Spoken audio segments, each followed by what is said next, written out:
Hello, my dear students. Welcome to your own class.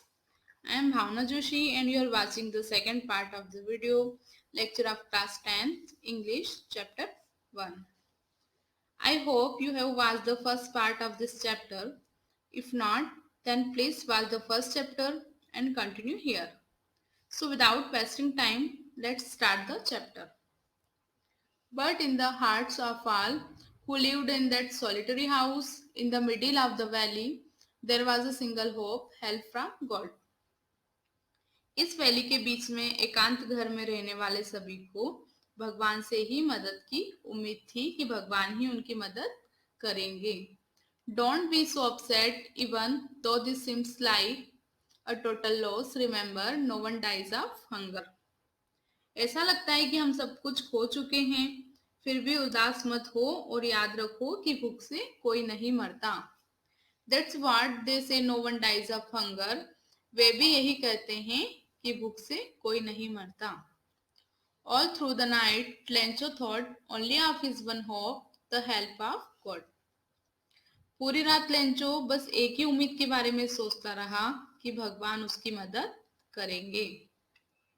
Whose eyes, as he had been instructed, see everything, even what is deep in one's conscience.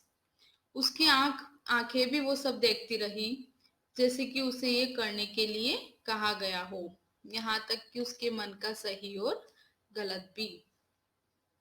Lencho was an ox of a man working like an animal in the fields, but still he knew how to write. Lencho उस आदमी रूपी बैल की तरह लग रहा था जो एक पशु की जैसे खेतों में काम करता है, फिर भी लिखना जानता है. The following Sunday at daybreak, he began to write a letter which he himself would carry to town and place in the mail. अगले संडे सुबह सुबह वो पत्र लिखना शुरू करता है जिसे वह खुद शहर जाकर पोस्ट करेगा. It was nothing less than a letter to God. यह और कुछ नहीं था बल्कि गॉड को एक पत्र था. God, he wrote, if you don't help me, my family and I will go hungry this year. उसने लिखा, भगवान अगर आपने मेरी मदद नहीं की तो मैं और मेरा परिवार इस साल भूखा ही रहेगा. I need 100 pesos in order to sow my field again and to live until the crop comes because the hailstorm. मुझे 100 pesos की जरूरत है अपने खेत को फिर से बोने के लिए और अगली फसल को फसल तक छोड़ने के लिए, क्योंकि ओलावृष्टि ने तो सब खत्म कर दिया. He wrote to God on the envelope, put the letter inside and still troubled went to town. उसने लिफाफे पर लिखा गॉड और लेटर उसके अंदर रखा और शहर की ओर चला गया. At the post office, he placed a stamp on the letter and dropped it into the mailbox. Post office में उसने अपने लेटर पर स्टाम्प लगाया और उसे मेल बॉक्स में डाल दिया. One of employees who was a postman and also helped at the post office went to his boss, laughing heartily, and showed him the letter to God. एक employ जो कि एक पोस्टमैन था अपने boss के पास जाता है और हंसते उन्हें वो भगवान का लेटर दिखाता है. Never in his career as a postman had he known that address. अपने करियर में उसने उस एड्रेस को कभी नहीं देखा. The postmaster, a fat, amiable fellow, also broke out laughing, but almost immediately he turned serious and tapping the letter on his desk commented. Postmaster जो कि मोटा और फ्रेंडली नेचर का इंसान था वो भी हंस पड़ा, पर तुरंत ही सीरियस होकर वो लेटर अपने डेस्क पर रखता है और कहता है, व्हाट फैथ, क्या विश्वास है. I wish I had the faith of the man who wrote this letter starting up a correspondence with God. काश मेरे अंदर भी इतना विश्वास होता जितना उस आदमी के अंदर है जिसने लेटर लिखा और भगवान के साथ पत्र व्यवहार किया. So, in order not to shake the writer's faith in God, the postmaster came up with an idea, answered the letter, but when he opened it, it was evident that to answer it he needed something more than goodwill, ink and paper. उस आदमी के भगवान पर विश्वास को ना टूटने के लिए उसे एक आइडिया आया कि इस पत्र का जवाब दिया जाए. पर जैसे ही वो लेटर ओपन करता है, यह तो होना ही था, उसे भलाई इंक और पेपर के अलावा और भी चीज की जरूरत होगी. But he stuck to his resolution. He asked for money from his employees. He himself gave part of his salary, and several friends of his were obliged to give something for an act of charity. पर वो अपने ही फैसले में फंस गया. उसने अपने कर्मचारियों से पैसे के लिए पूछा, उसने खुद भी अपनी सैलरी का एक हिस्सा दिया और उसके बहुत सारे फ्रेंड भी चैरिटी के लिए तैयार हो गए.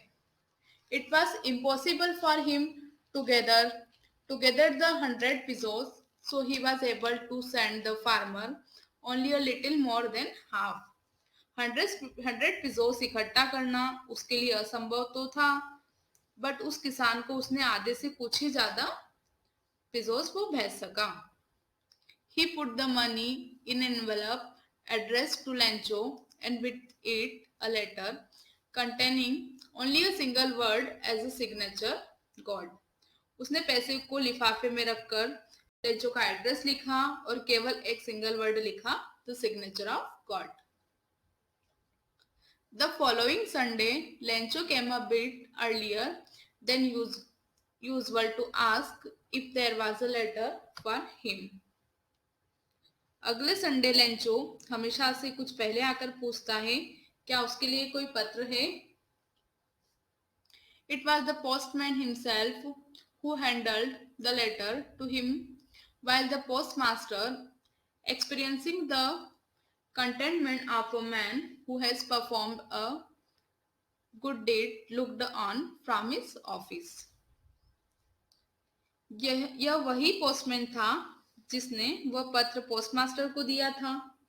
पोस्टमास्टर ने अपने कार्यालय द्वारा किए गए अच्छे काम से उस आदमी की संतुष्टि को अनुभव किया था. Lencho showed not the slightest surprise on seeing the money, such was his confidence, but he became angry when he counted the money. Lencho को पैसे देखकर थोड़ा भी आश्चर्य नहीं हुआ क्योंकि उसे पूरा विश्वास था, पर वह थोड़ा गुस्सा हो गया जब उसने पैसों को गिना.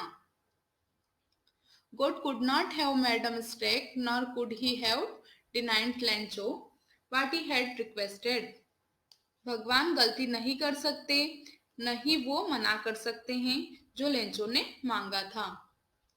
Immediately, तुरंत ही, Lencho went up to the window to ask for paper and ink. तुरंत ही लेंचो खिड़की तक जाता है और इंक और पेपर मांगता है.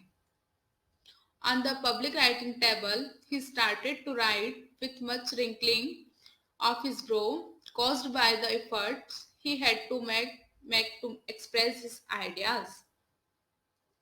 अपनी आंखों की बोह को चढ़ाकर अपने विचारों को व्यक्त करते हुए वह सार्वजनिक टेबल पर लिखना शुरू कर देता है.